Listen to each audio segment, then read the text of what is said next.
L'indépendance financière. On a souvent l'impression que c'est une montagne, pas vrai? On s'imagine tout de suite des graphiques complexes, des experts qui nous parlent un jargon qu'on ne comprend pas. Et si en fait, le chemin le plus court vers la richesse était incroyablement simple? Tout part de ce livre, The Simple Path to Wealth. Mais attention, oubliez les manuels de finances un peu rébarbatifs.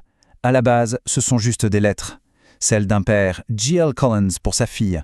Son but était simple, lui donner des conseils clairs, directs, pour qu'elle puisse maîtriser son argent, et pas l'inverse. Et cette phrase, elle résume absolument tout. L'argent, ce n'est qu'un outil. Soit on apprend à s'en servir, et il travaille pour nous, soit on fait l'autruche et on finit par devenir son esclave. Collins le dit d'emblée, gérer ses finances, ce n'est pas une option, c'est la clé de la liberté. Bon, si c'est si simple, pourquoi est-ce que tant de gens se sentent complètement dépassés? Eh bien parce qu'on tombe presque tous dans ce que l'auteur appelle le piège de la complexité. Je sais que l'argent est important, mais je ne veux pas que ça devienne le centre de ma vie. Cette phrase, elle parle à beaucoup de monde. On sait qu'il faut s'en occuper, mais on a d'autres choses à faire, et on remet à plus tard. Et c'est justement là-dessus que toute l'industrie financière s'est construite, en vendant des solutions qui ont l'air très compliquées, pour des problèmes qui en réalité sont très simples. On a donc deux chemins bien distincts. D'un côté, la méthode Wall Street, une véritable usine à gaz, complexe, pleine de frais cachés, et conçue pour une seule chose, enrichir ceux qui la vendent.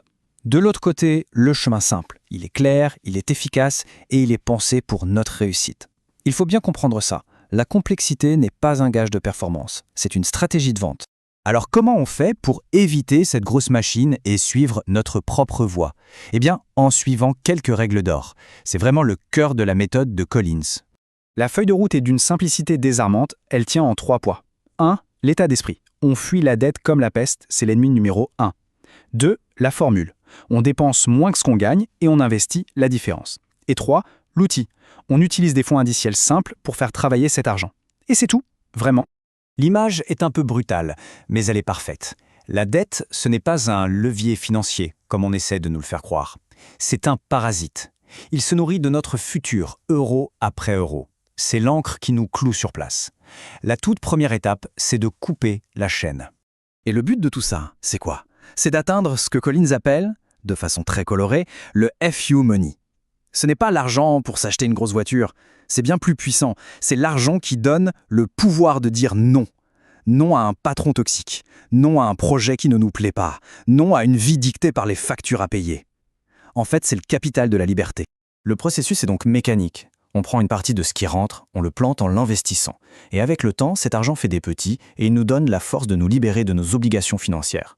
La formule est simple, mais son pouvoir est énorme. Ce n'est pas de la magie, c'est juste de la discipline.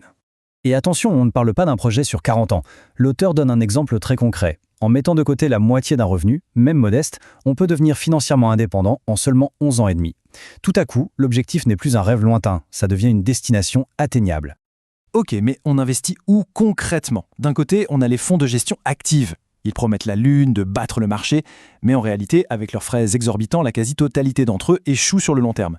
De l'autre, on a le fonds indiciel. Tout simple, son but n'est pas de battre le marché, mais d'être le marché, d'en suivre la performance moyenne. C'est beaucoup plus tranquille, mais ça monte de façon fiable, et avec des frais quasi inexistants.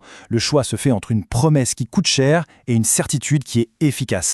Mais il ne faut pas se tromper d'objectif. Accumuler de l'argent, ce n'est pas le but final, c'est juste le carburant. La vraie destination de ce voyage, ce ne sont pas les chiffres sur un relevé de compte, c'est la liberté.